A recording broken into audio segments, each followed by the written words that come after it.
communiqué de presse de la plateforme Taxawu Sénégal. À la suite de l'élection du maire de Dakar, le 25 août 2025, une clameur populaire s'est aussitôt élevée, accablant Taxawu Sénégal et son leader, Khalifa Ababacar Sall, comme si notre plateforme portait la responsabilité de cette déroute. Devant les manipulations sordides, les accusations infondées, malhonnêtes et périlleuses, il incombe à Taxawu Sénégal non de se livrer à de vaines justifications, mais d'apporter aux Sénégalais des explications claires et rigoureuses afin d'éclairer l'opinion et de mettre un terme aux manœuvres politiciennes. C'est pourquoi il est important de rappeler la chronologie des faits. Le 11 décembre 2024, une décision arbitraire de l'autorité administrative a injustement déclaré démissionnaire de ses fonctions le maire de Dakar, Barthélémy Toye Dias.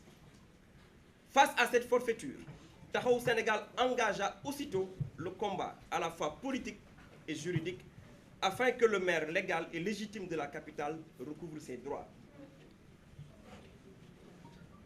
Depuis lors et jusqu'à ce jour, notre mouvement persiste dans cette dynamique, déployant sans relâche initiatives et efforts pour aboutir à un dénouement juste et heureux de cette affaire. Or, le 16 août 2025, l'autorité préfectorale, à la surprise générale, a demandé à Madame le maire intérimaire de convoquer le conseil municipal avec pour seul point inscrit à l'ordre du jour l'élection du maire de Dakar, précisant que cette décision émanait du ministre des collectivités territoriales. Face à cette situation, Taxawu Sénégal a, en toute responsabilité, pris l'initiative de rechercher une issue permettant de préserver le fauteuil de maire dans l'attente de l'arrêt que la Cour suprême devra rendre le 18 septembre 2025. Ainsi, à l'issue de la réunion du bureau municipal fixant le 25 août 2025 la tenue du conseil, il a été également décidé de saisir la Cour suprême d'une requête tendant au sursis à exécution.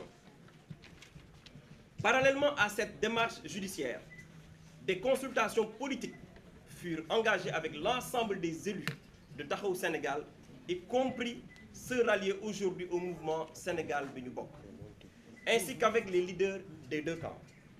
L'objectif poursuivi était de favoriser l'émergence d'une candidature unique, conformément aux vœux exprimés par nos alliés du FDR et de l'opposition.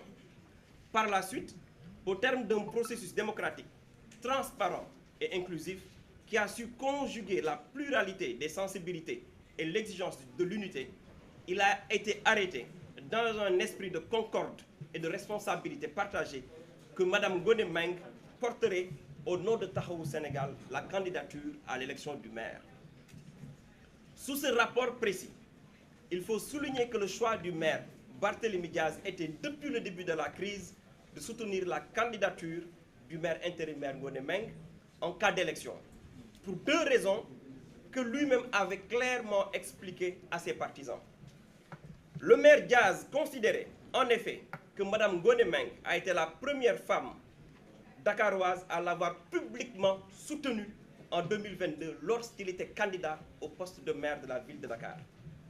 Il s'ajoutait aussi que celle-ci devait bénéficier de la jurisprudence Soham El Wardini. Que s'est-il passé entre-temps pour qu'à l'annonce de la date de l'élection, le maire Barthélémy Dias changea de position en choisissant de présenter la candidature de l'adjoint au maire Pateba?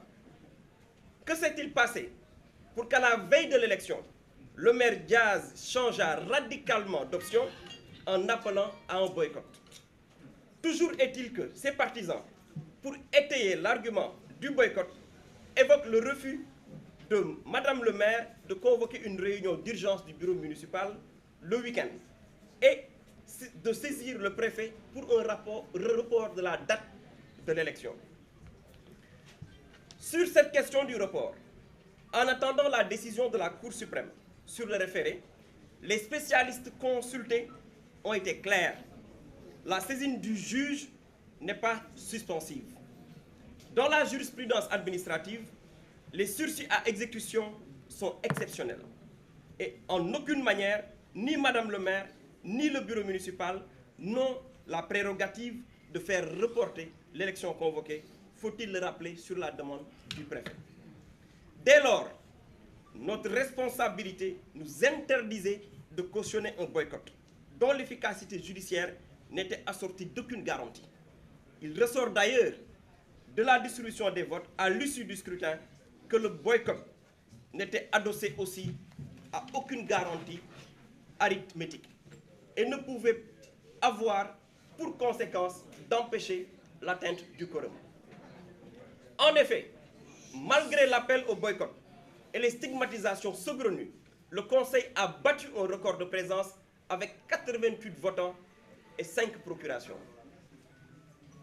La preuve, les 49 voix du PASTEF, ajoutées aux 9 du PUR, établissent sans conteste que le quorum requis de 51 présents pour la tenue régulière de la session du Conseil municipal se trouvait manifestement dépassé. Que retenir enfin de cette situation? Premièrement, une leçon de moralité. Elle concerne le respect de soi, de ses semblables et de la parole donnée. Deuxièmement, une leçon politique. Elle touche à la cohérence des choix et à l'éthique de responsabilité. Le réalisme commandé de soutenir un camarade, quelles que fussent les contradictions, d'ailleurs surmontables, plutôt que de favoriser l'accession d'un adversaire.